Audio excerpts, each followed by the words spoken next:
So quite a lot on the to-do list now. Obviously I won't get this all done today or even within the next few weeks, I think. But it's okay to have some longer term projects on here. So I'm going to focus today on making the pumpkin and melon farm and getting some farmers. The nether stuff I think will wait until later, and then the higher priority will be finding the stronghold, because then I can solve my bookcase issue, because strongholds will usually have one of the libraries in them, and so there'll just be loads of bookcases lying around, and then I can use those to make lecterns for the librarians so that I can get easy access to enchants. The armadillos I would like to find to make the slime farm and an XP farm that's based on the new potions that they brought out. And for the armadillos, I also need spider eyes. So I'm going to add a cave spider farm to the list because I should have spawners down in the mines below my base. And I think that'll be the easiest way of getting the spider's eyes that I need. And I've thought of something else that I want to do in the end, which is a gravity keeper. I cleared a bit of space for my farmer villagers and also for the automatic pumpkin and melon farm that I'll be building this episode. Okay, yeah, I think that's where I want the dirt layer to be. And then I can decorate around the farm with different blocks like that, and the crops that are growing will be at a nice height to look into the farm. So the design I'm going to build is an old one by Ilmango, and it works on observers detecting when the pumpkin or melon stem changes, and then pistons will break the block, and I'll do a minecart collection system for it. And I'm digging this bit out just because I like putting rails on distinct blocks rather than just sticking them on dirt. I don't want to be building a water stream for one farm and then I break the rail collection system for my melon and pumpkin farm because it was just dirt and I didn't realise that I had rails above me. Okay, so now I need 10 levers. I wish I had my elytra right now. I might need to go gold farming as well, considering that I traded most of it away to piglins. Potentially all of it away to piglins last episode. And I'm going to need quite a few powered rails. I think I'll go to explore that first cave system that I went in, because I know I left some diamonds in there as well.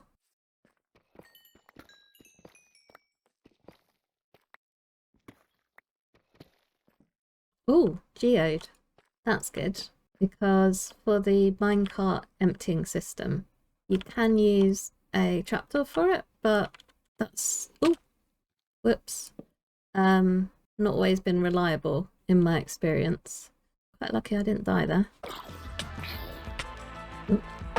I'm gonna fall down that hole again.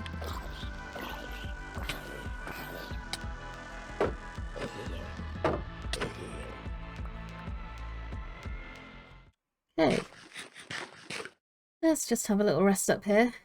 Hopefully that was all of the zombie reinforcements that are going to come.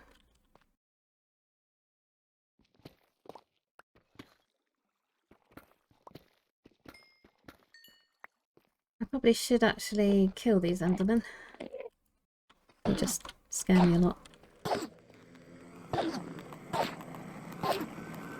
Should try and get myself a looting sword quite soon as well, because I'm going to need a lot of ender pearls to make it to the stronghold, and that will go a lot quicker if I've got a looting sword to boost the weights. Okay. Oh, got a pearl. Nice.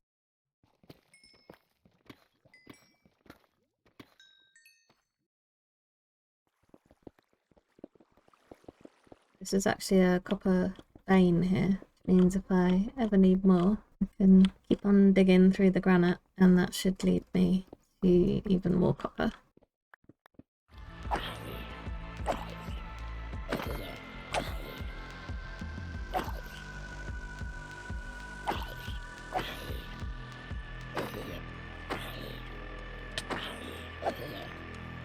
Oh, no. Ah, I was trying to find my water bucket, but I just didn't have time. I got lucky once, and I got unlucky that time. That's not how you make a shield.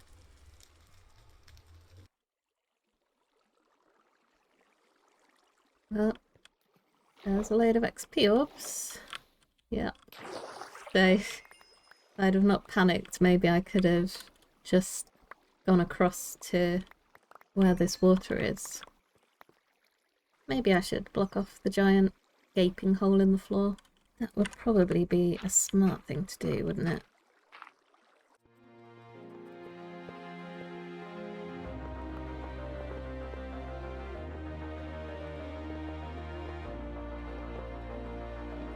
But I need a light source for the farm, and it's currently the cheapest full block that I have available, but I will replace that as soon as I can with something a bit nicer. Probably going to be a frog light.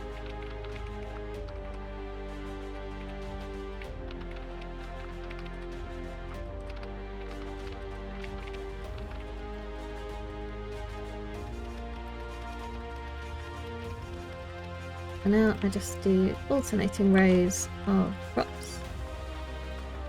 So the observers go above crops, and then the pistons face down into the empty dirt, because that's where the crops will grow.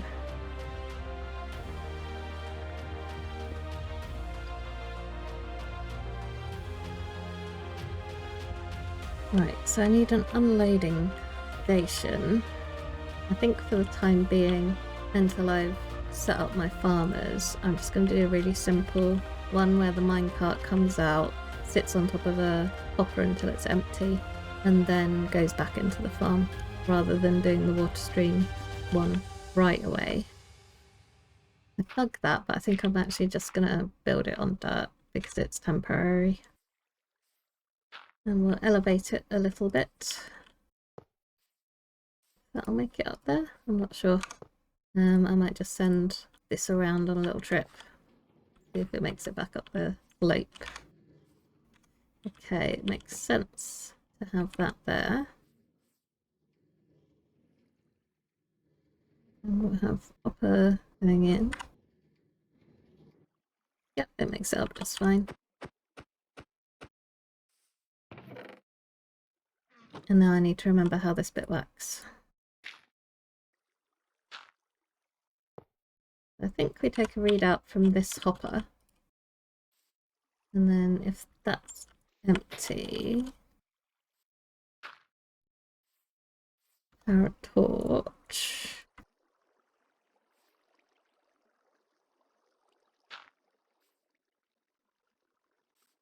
I'm sure there was another comparator involved somewhere, but I don't know if this is quite right.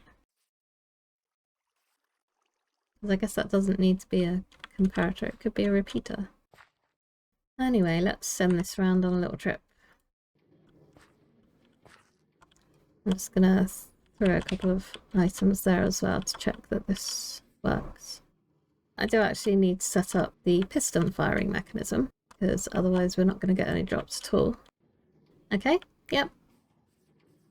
The note blocks go on top of the pistons, and then the normal blocks go on top of the observers. So when the observer triggers, that will fire off the note block, which updates or triggers the piston as well. So at the moment it's firing just because the pumpkin and melon seeds are in their growth phase, so they're actually growing the stem still. They won't be producing any pumpkins or melons just yet. But it's worth getting it set up now, because then it can be getting ready while I'm moving my villagers in and trading them up.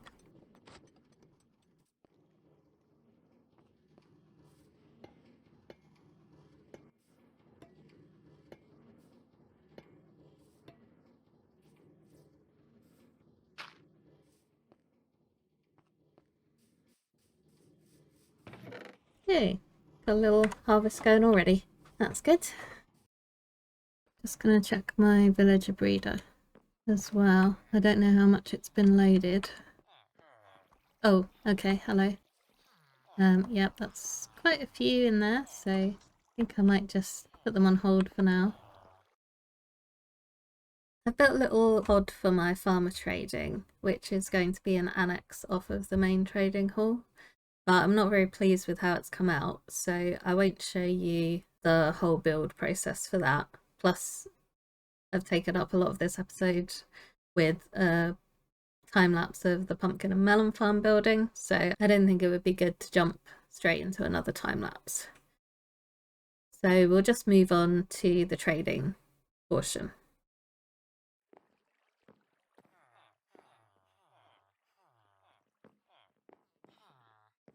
Okay, so we'll have a composter here, a villager on that spot.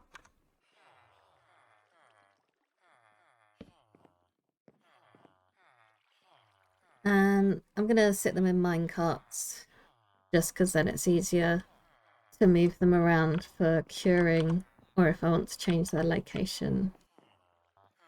So now I'm finishing up the pickup system for the villager breeder, and I'm doing a slightly different orientation to the video so that they come out closer to the trading hall. I've got a bit of an elevation change. I don't know, I might have to have it come out a different direction and then it has a little further to leap up.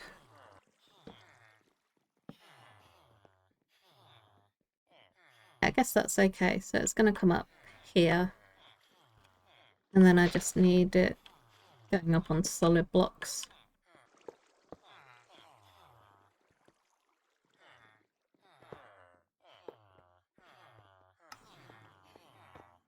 Okay, it just about makes it. I guess I probably want to change that out for a powered rail as well. Give it a bit more oomph going up the hill. Power this one. And I'm gonna sit them on top of a unpowered powered rail. Because then when I want to move them out again, I just have to power it and build a track up where I want them to go. So if you want to go up there and get in place, thank you. Now we just repeat that a couple more times. So welcome to our 3 contestants on Who Wants to Be a Farmer. The prize is living as a farmer in my trading hall forever. And it's friendly competition, so hopefully we will have more than one winner. Ideally all 3 of these. The runners-up prize is a trip to my iron farm. You be perpetually scared by pillagers.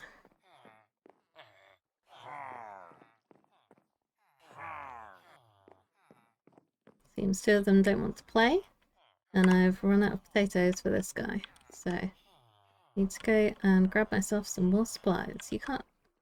Why do you want that one? You're just being awkward. There we go. Potatoes again. Carrots, thank you.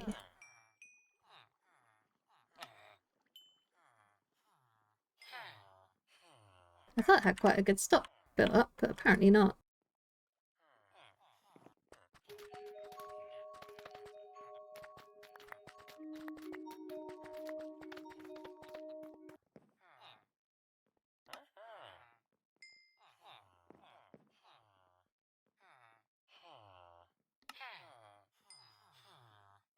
So, contestant number 1 has leveled up, and it's a pumpkin pie. I'm sorry, you are out of the game. Pumpkins, thank you. Now, will contestant number 2 be our first winner on Who Wants to Be a Farmer? See what you've got for me. No, oh, wait. Yes, melons, thank you. Well done. Congratulations, you are now a farmer. You, my friend, have failed, I'm afraid. So I've done a little bit of rail placement, and I've dug out another villager pod over at the iron farm.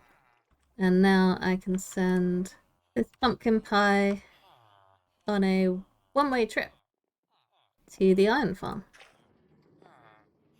While they're busy on that journey, I will just trade with villager number 3.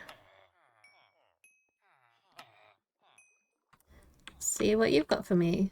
Pumpkins? Yes, pumpkins. Excellent.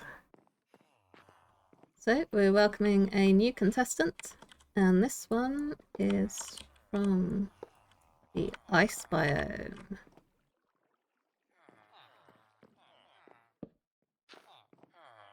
First, we'll see if contestant number 3 wants to trade melons and stay here with contestant number 2, and yes, he does. Congratulations, you can stay here forever. Oh, that's not a good start. I'm afraid you have to do better than that if you want to be a farmer. Much improved, thank you.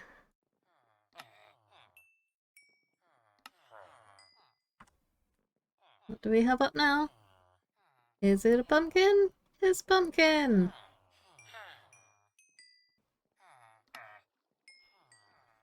There we go. What have you got for me? Melons! Yep. So, we only lost one villager, so that's good. And now we have our 3 farmers. Next up, I will need a brewing stand and a zombie so that I can cure them and lower their prices. And I'll also want to make a water stream so that the pumpkins and melons are delivered directly to that trading hall.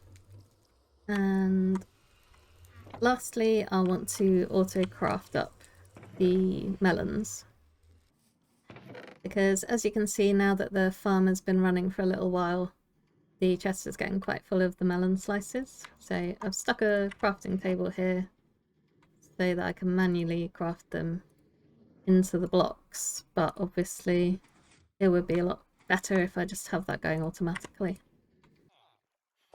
So I hope that wasn't too weird. I thought I'd try something a little bit different and a little bit silly to try and make the trading process interesting. Next up, I would like to try and get a villager who will trade looting so that I can gather some ender pearls more efficiently, and I'll also need some more blaze rods. So I'm just gonna not build a proper trading hall because that's gonna be quite big, but I'll just build a little safe spot where I can leave them to do a bit of trading to start off with. So now I'm just gonna see if I can get a looting book to show up. While I'm trading away, I'd just like to say hello to my newest subscriber. Nice to have you here. And I'm sorry for the late episode. My real life schedule is quite hectic at the moment and will be for the next couple of months. So I was trying to get a video out every week, but that's going to be disrupted for the foreseeable future. But I hope you'll stick with me and keep watching along on this journey that I'm going on.